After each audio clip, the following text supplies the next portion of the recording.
उत्तर प्रदेश में पंचायत चुनाव 2026 जैसे जैसे नजदीक आ रहे हैं, ग्रामीण राजनीति की धड़कन तेज होती जा रही है। चौपालों, खेतों की मेड़ों और चाय की दुकानों पर एक ही सवाल बार बार उभर रहा है। इस बार आरक्षण किसके हिस्से आएगा?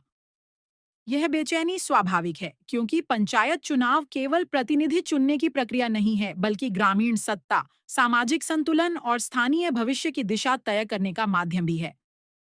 प्रचलित अटकलों के विपरीत पंचायतों में आरक्षण किसी राजनीतिक सौदेबाजी या प्रशासनिक मनमर्जी का परिणाम नहीं होता। उत्तर प्रदेश पंचायती राज अधिनियम के तहत यह पूरी व्यवस्था सख्त नियमों, सांख्यिकीय आंकड़ों और पूर्व निर्धारित फार्मूले पर आधारित होती है। वर्ष 2026 के पंचायत चुनावों में भी आरक्षण की प्रक्रिया लगभग उसी नियमावली पर लागू होने की संभावना है, जो 2021 में प्रभावी थी। आरक्षण तय करने की आधारशिला जनसंख्या है। प्रत्येक विकास खंड को एक इकाई मानते हुए उसकी ग्राम पंचायतों में अनुसूचित जाति, अनुसूचित जनजाति और पिछड़ा वर्ग की आबादी का अनुपात निकाला जाता है। इसके बाद पंचायतों को आबादी के अवरोही क्रम में व्यवस्थित किया जाता है और निर्धारित प्रतिशत के अनुसार सीटें आरक्षित की जाती हैं।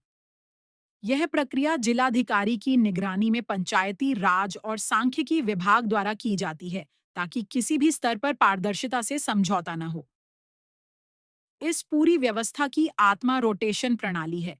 रोटेशन का मूल उद्देश्य यह सुनिश्चित करना है कि कोई भी सीट स्थायी रूप से किसी एक वर्ग के लिए आरक्षित न रहे।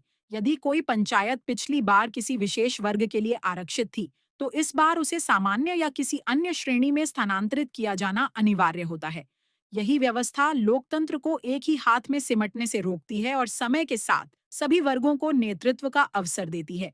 महिला आरक्षण इस ढांचे का एक अहम हिस्सा है। उत्तर प्रदेश में पंचायत स्तर पर लगभग 50% सीटें महिलाओं के लिए आरक्षित हैं, जिसे क्षैतिज आरक्षण के रूप में लागू किया जाता है। इसका अर्थ यह है कि चाहे सीट अनुसूचित जाति, पिछड़ा वर्ग या सामान्य श्रेणी की हो, उसमें आधी सीटें महिलाओं के लिए सुरक्षित रहती हैं।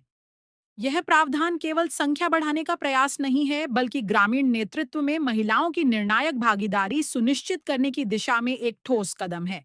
वर्ष 2026 के चुनावों को लेकर एक नई जटिलता परिसीमन और पंचायत पुनर्गठन से जुड़ी हुई है। कई क्षेत्रों में पंचायतों की सीमाएं बदली हैं, नई ग्राम पंचायतों का गठन हुआ है और कुछ का विलय किया गया है।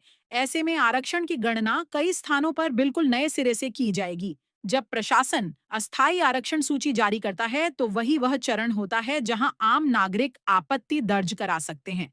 यदि आंकड़ों, जनसंख्या या रोटेशन में कोई त्रुटि प्रतीत होती है, तो लिखित शिकायत के माध्यम से उसे सुधरवाने का अवसर मिलता है।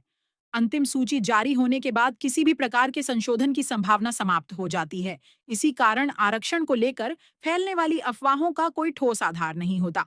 जब तक जिलाधिकारी के हस्ताक्षर के साथ आधिकारिक सूची सार्वजनिक नहीं होती, तब तक हर जानकारी केवल अनुमान होती है।